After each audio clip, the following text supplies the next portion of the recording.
Amidst an atmosphere of celebration and hope, the Leva Foundation Gala dinner shone a spotlight on the immense impact it has had throughout South Africa. This year proved to be a surrounding success for all Leva Foundation projects, with each program leaving an indelible mark on the lives of countless young individuals. The CEO of the Leva Foundation, Ryan Leroux, expressed his delight at the foundation's accomplishments. He emphasized the profound influence these projects have had, particularly on youth. Leroux added that their commitment to creating a better future for the youth has yielded remarkable results. Thank you. Yeah, we're very excited about next year. So in South Africa, we really plan to go deeper and identify more talent.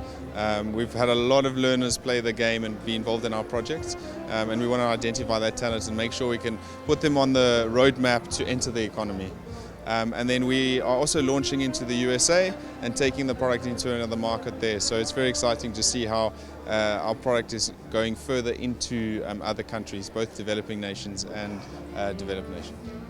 One of the flagship projects, Tangible Africa, focuses on coding education with a special emphasis on training teachers to ensure widespread knowledge transfer. The engagement manager, Jackson Chabalala, attested to the life-changing impact of the coding program on students. He further highlighted the Work for a Living initiative, which has successfully placed numerous unemployed young individuals into gainful employment, calling it one of their most powerful programs. So Tangible Africa started off at Nelson Mandela University, and Leva Foundation came in as the implementation partner. So what we recognize is there's a lack of digital education in rural and township communities where there's no internet or access to computers. Approximately the 25,000 schools in South Africa, 16,000 of those schools don't have computer labs. So we're saying we can't just cross our arms or fold our arms and not give attention to those learners. So we've gone to the rural communities in the Eastern Cape, in the Western Cape, in Limpopo, and we have impacted the lives of young people there to let them become aware of digital skills or computer sciences and show that there's a career option for them that is beside the traditional careers such as law or medicine. And it's also allow them to think computationally, think a bit differently, and prepare them for 21st century skills and computational thinking skills that can allow them to participate in a digital economy by learning digital skills. Among the students benefiting from these projects are Norman Saga from Swartkop's Primary School in Nelson Mandela Bay, who joined Tangible Africa, and Unati Chabalala, who has been equipped with valuable skills through the Work for a Living and Red Band programs. Both students have seen remarkable improvements in their studies. When I was in grade 3, it was then when I realized that my favorite subject and the subject I was most good at was maths.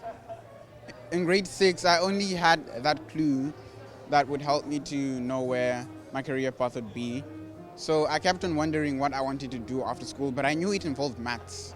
Until one day my maths teacher in grade 6 introduced me to tanks, and it was a really fun game, and playing around with it challenged me, helped with my critical thinking, and I took it further doing the online C# course, and I realized that I wanted to do computer science after school.